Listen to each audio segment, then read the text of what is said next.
Naging mainit ang talakayan sa Senado sa 2026 National Budget Hearing nang pumutok si dating Presidential Anti-Corruption Commissioner Greco Beljica laban kay Finance Secretary Ralph Recto. Ito ay matapos ang kontrobersyal na pahayag ni Recto na nagdulot ng pagtutol mula sa ilang senador at mga dating opisyal ng gobyerno. Sa nasabing budget hearing, kabilang sa mga tinalakay ang pondo para sa PhilHealth na binibigyang diin ni Senate Bongo na huwag galawin o bawasan. Ayon kay Beljica, hindi ito angkop na asal para sa isang opisyal ng gobyerno. Binanggit niya na ang bawat lingkod bayan, maging elected o appointed, ay naroon upang maglingkod sa taumbayan at hindi upang tanggihan ng pagtatanong o pagsusuri ng mga kinatawan ng Senado na siyang kumakatawan sa mamamayan. Ayon sa ulat, nagdulot ito ng pagtutol hindi lamang mula kay Beljica kundi pati na rin kay Senator Bato de la Rosa na pumutok laban kay Recto at nagpahayag na ang ganitong pananaw ay tila mababa ang tingin sa Senado at sa kanilang kapangyarihan bilang kinatawan ng taumbayan. Ang insidenteng ito ay nagbukas ng diskusyon sa papel ng mga opisyal ng gobyerno at ang kanilang pananagutan sa publiko. Binibigyang diin ng mga mambabatas at eksperto na ang budget hearings ay hindi lamang formalidad, kundi isang mekanismo ng checks and balances upang matiyak na tama at transparent ang paggamit ng pondo ng gobyerno. Sa kasaysayan, ang ganitong uri ng pagtutok sa mga opisyal ay naglalayong panatilihin ang pananagutan at maiwasan ang pang-aabuso sa pondo. Ang Senado ay may kapangyarihang magsagawa ng hearings at magtanong sa mga opisyal upang masiguro ang wastong pamamahala ng pambansang budget. Dahil dito, ang mga pahayag ni Recto ay tinuturing ng ilan bilang hindi naaayon sa diwa ng serbisyong pampubliko. Sinabi ng mga kritiko na ang ganitong uri ng pagsalungat sa tanong ng Senado ay maaaring magdulot ng kawalan ng tiwala sa mga institusyon ng pamahalaan. Samantala, iginiit ni Beljica at ng ilang senador na ang anumang opisyal na hindi handang sumagot o tumanggap ng utos mula sa taumbayan sa pamamagitan ng Senado ay dapat isaalang-alang ang pagbibitiw sa pwesto.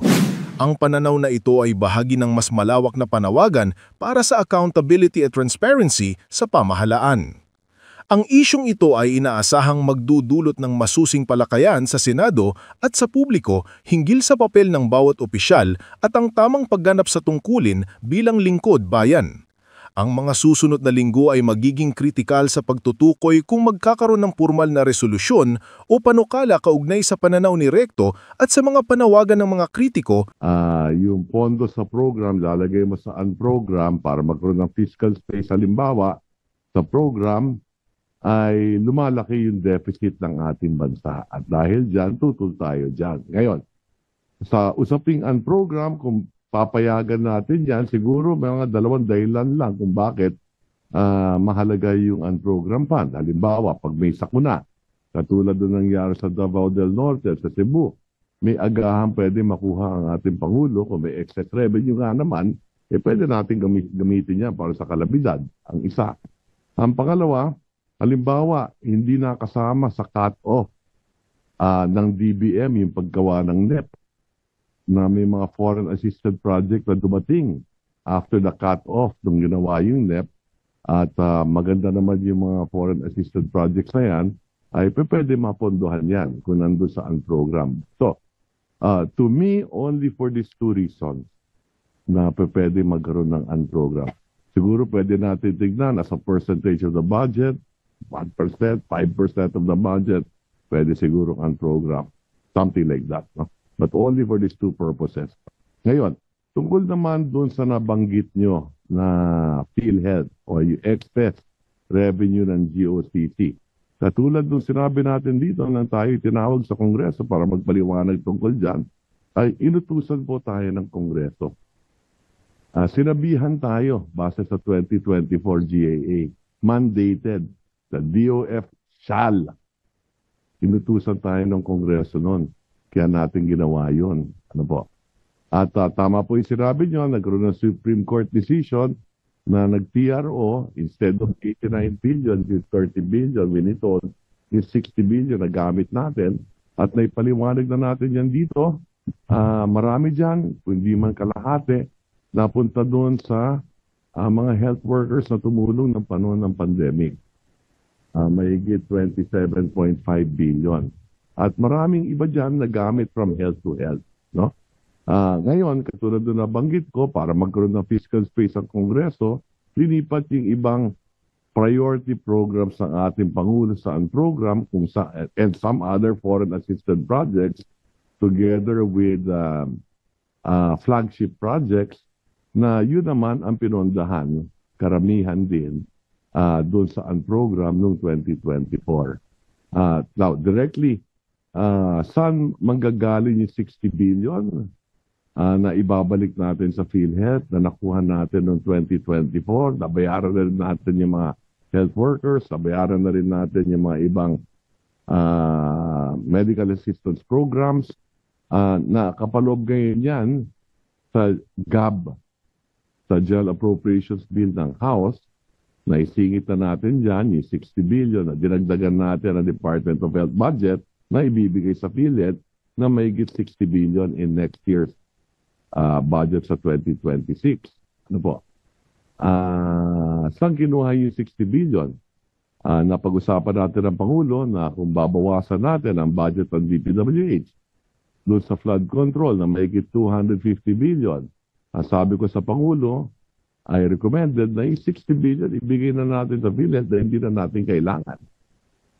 Ibigay na natin sa PhilHealth yung 60. Ngayon yung 190, meron tayo mga minimum na ginawa at sinundan naman ng Kongreso ngayon doon sa GAB. Na karamihan dito mapupunta sa edukasyon, sa kalusugan, halimbawa, at sa agrikultura, at may mga ilang pang mga department. No? So, yan, matatanggap ninyo yan. Ipasala ng Kongreso ng Lunes yan, kahapon. So, pagbalik ninyo ng session, matatanggap ninyo yung version ng House sa budget for 2026. Makikita nyo nakapaloob doon yung 60 billion na ibabalik sa PhilHealth. And finally, ang isa pang komentaryo dahil nabanggit ninyo yung tungkol sa yung pera ng PhilHealth ay dapat mag-gastos na pangkalusugan, sang-ayon tayo dyan. But having said that, alam po ninyo yung kalusugan, dalawa eh. Meron PhilHealth, that is on the demand side, at meron yung mga pangangailangan ng hospital on the supply side. Kahit 1 trilyon ang budget ng PhilHealth, pero kung walang hospital, walang pagagastosan yung 1 trilyon na yun. Ano po? Ang kulang sa atin ay kulang ang dami ng ating mga hospital bed. Kung kaya't, doon din sa 2026 budget, na isasabit din dito ng Kongreso, kasama doon sa menu, yung supply side, pagdagdag ng health enhancement program ng DOH, makatulong sa mga local government unit dahil dinibold natin ang pangkalusugan sa local government unit. The last time the local government built a hospital was probably pre-pandemic. Okay, so kulang na kulang sa Mindanao. Covered nga lahat ng taga Mindanao sa PhilHealth, pero kung ilan lang ang hospital sa Mindanao, hindi mapapakinabangan ng Mindanao. Mas maraming hospital sa Luzon, mas maraming taga Luzon na miyembro ng PhilHealth ang makikinabang halimbawa sa PhilHealth dahil may hospital sa Luzon. So, I would strongly suggest for Congress to look at it from both sides. The number of hospitals and hospital beds we have, including the funding of PhilHealth pagdating sa kalusugan.